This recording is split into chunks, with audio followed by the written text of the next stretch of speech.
mas ela tem a vantagem de dar preferência a uma bem ponderada argumentação jurídica, que não expõe o juiz à tentação de se destacar politicamente. Tudo isso não significa, entretanto, que acórdãos que são julgados dessa forma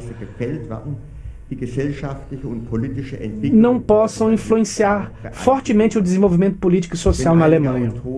Se alguns autores constatam uma forte influência nos Estados Unidos da advocacia no desenvolvimento da sociedade americana, a gente pode descrever em termos comparativos que a sociedade alemã é dominada por juízes, quando também a influência dos tribunais alemães se realiza preferencialmente em silêncio e em parte só de forma indireta. Agora eu venho para o exemplos selecionados das fortes influências do Tribunal Superior Federal, dos Tribunais Superiores Federais no desenvolvimento da sociedade. Primeiro, o direito do trabalho. Após a Segunda Guerra Mundial e com o início da reestruturação econômica da Alemanha, era necessário, no âmbito do direito coletivo do trabalho, desenvolver regras em relação aos dissídios coletivos, aos conflitos entre empregadores e representantes dos empregados, e especialmente sobre greve e outras medidas nos conflitos trabalhistas. O governo e o parlamento não se sentiam fortes o bastante nessa época em conceber e promulgar normas abrangentes contendo um código do trabalho. De um lado, receavam os então deputados e integrantes do governo conflitos profundos com os recém-criados e poderosos sindicatos. De outro lado, pretendia-se que o cada vez mais bem-sucedido desenvolvimento do mercado livre não fosse impedido por limitações à livre iniciativa. Na sequência, foram disciplinadas por lei apenas áreas parciais do direito coletivo do trabalho. Muitas áreas importantes, como por exemplo o direito de greve, foram todavia configuradas pelos tribunais do trabalho, especialmente pelo Tribunal Superior do Trabalho, que desenvolveu um sistema de direito coletivo do trabalho que funcionou bem. O sucesso da economia alemã é, assim, em parte também mérito das capacidades da saudável compreensão humana com a qual o TST equilibrou os interesses antagônicos de trabalhadores, sindicatos patronais. A participação de juízes classistas, experimentados, juízes esses com muita experiência, junto ao TST, como o tribunal de última instância, se mostrou nesse aspecto como uma grande vantagem e deu prova, ao mesmo tempo, do caráter político dessa jurisprudência. O TST surgiu, portanto, em um campo jurídico no lugar do legislador, que era de importância crucial para o desenvolvimento econômico da Alemanha do pós-guerra. A jurisprudência do TST era a base para a participação dos representantes dos trabalhadores nas decisões dos empresários. Uma particularidade da ordem econômica alemã, que é também uma razão para o poderio econômico da Alemanha atual. Eu venho agora para o direito administrativo. O direito administrativo moderno alemão exemplifica um outro ramo jurídico no qual a jurisprudência dos tribunais superiores federais se substituiu no início ao legislador e foi posteriormente um norte para a promulgação de normas legais. Nos anos 50 e 60 do século passado, havia na Alemanha uma necessidade urgente de novas regras ou, no mínimo, de reformas nas existentes para disciplinar as relações jurídicas entre autoridades estatais ou públicas e os cidadãos. A democracia do Império Alemão, antes da Primeira Guerra, era bem diferente do que se poderia chamar de perfeita. E a República de Weimar encontrava-se sob permanente ameaça econômica e não estava assim na condição ou na situação de estruturar uma verdadeira administração pública democrática, que pudesse trazer uma relação equilibrada entre liberdade individual e ordem pública, de um lado, e ordem pública de outro. No pós-guerra, existia então um Tribunal Federal Administrativo que estabeleceu em muitas áreas regras detalhadas para condicionar a legalidade dos atos de governo e atos administrativos, e com isso criou um equilíbrio entre a necessidade de eficácia da administração pública e os direitos de liberdade jurisdicionados. A jurisprudência do Tribunal Federal Administrativo criou, entre outros, uma diferenciação precisa entre atos administrativos administrativos nulos e anuláveis, conforme a importância do vício que a autoridade na emissão do ato cometeu. O resultado dessa jurisprudência foi um denso emaranhado de regras que determinaram os procedimentos administrativos que deveriam ser observados pelos administradores e, ao mesmo tempo, criou um sistema de recursos contra atos administrativos defeituosos. Quando o legislador ordinário federal e os legisladores estaduais finalmente promulgaram leis procedimentais para a administração, recorreram em parte ao velho direito regional ou estadual como modelo. Mas a jurisprudência do Tribunal Federal Administrativo serviu também nesse aspecto como um fundamento, um modelo muito útil. As inovações das leis procedimentais administrativas trazidas pelo legislador não foram de grande relevância e também influenciaram raramente o desenvolvimento posterior desse ramo jurídico. Nesse ponto, é preciso dizer ainda que a jurisprudência do Tribunal Federal Administrativo se aproveitou de um intenso diálogo entre ministros de tribunais superiores e de importantes doutrinadores daquele tempo. Até hoje continuam perceptíveis os méritos e a jurisprudência do Tribunal Federal Administrativo para a liberalização e democratização do direito administrativo alemão.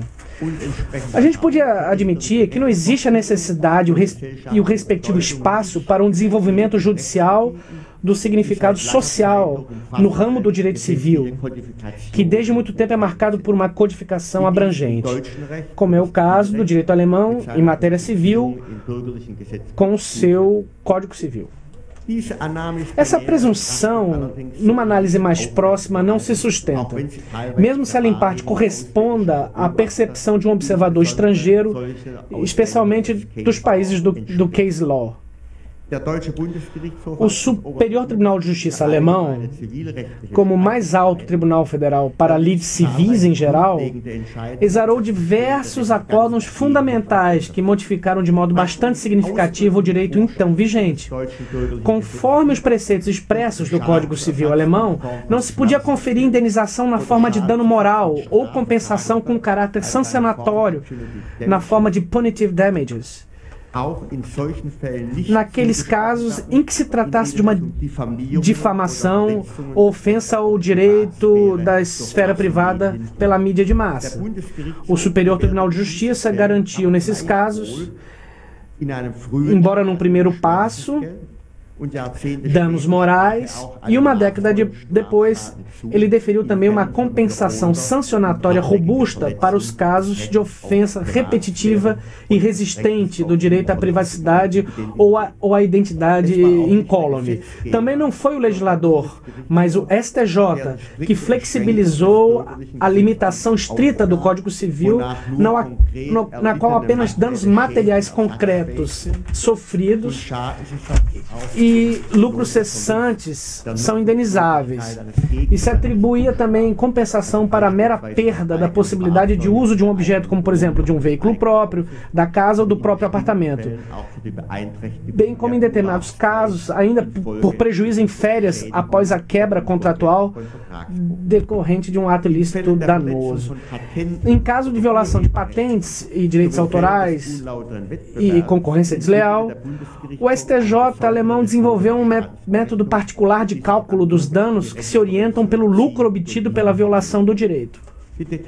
As regras detalhadas de responsabilidade civil profissional, incluindo normas probatórias específicas nos casos de responsabilidade de médicos, de advogados,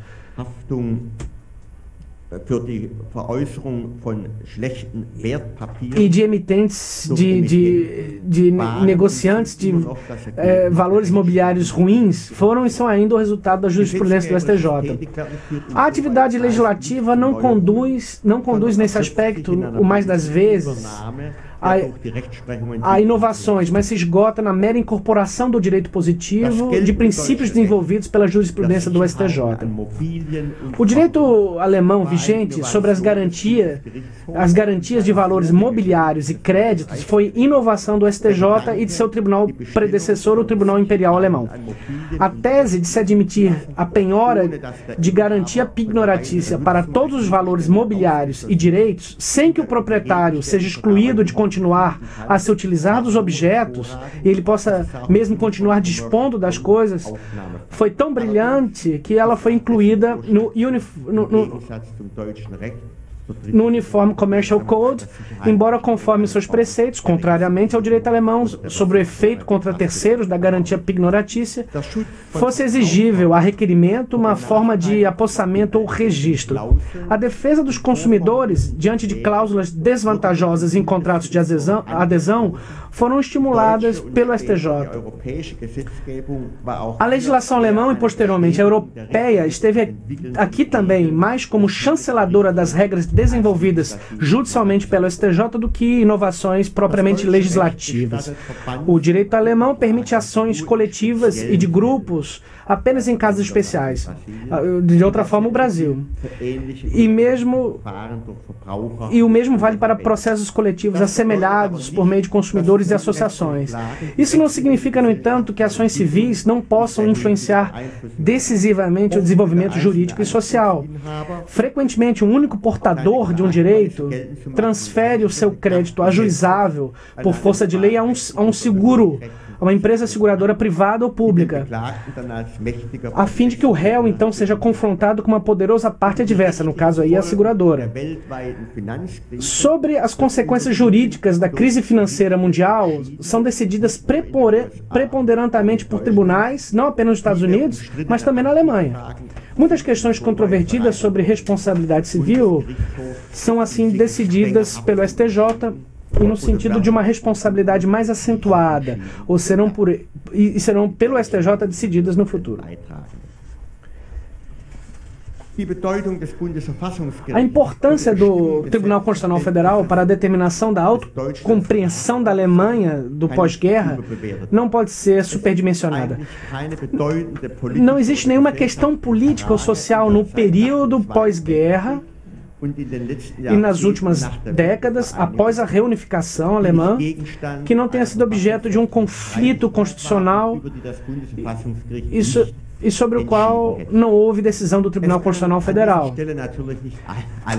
Não se pode, nesse ponto, enumerar todos os processos em detalhes, para tornar claro.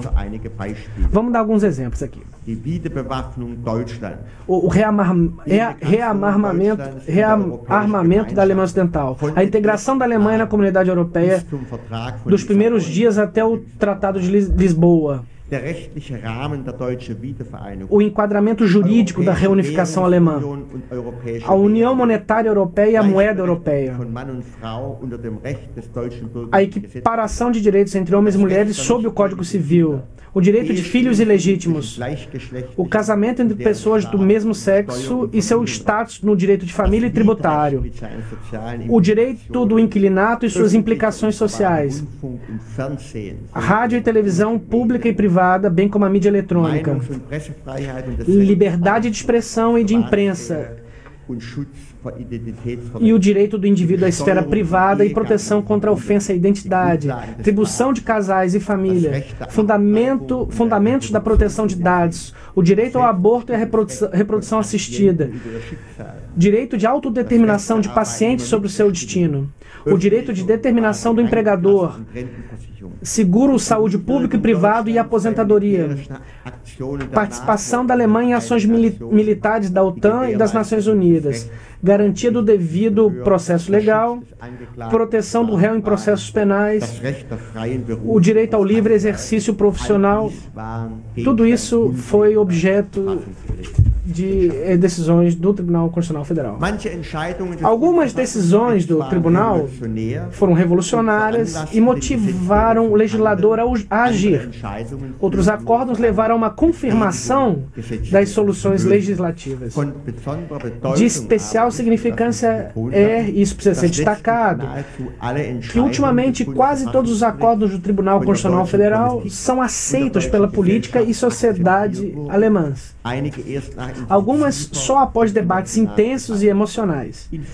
Em muitos conflitos sociais, A Corte Constitucional desempenha um papel de mediador confiável, cujas decisões levaram em conta normalmente todos os aspectos dos desdobramentos sociais e econômicos futuros. O papel do Tribunal Constitucional não almeja, no entanto, ocupar o lugar do legislador parlamentar.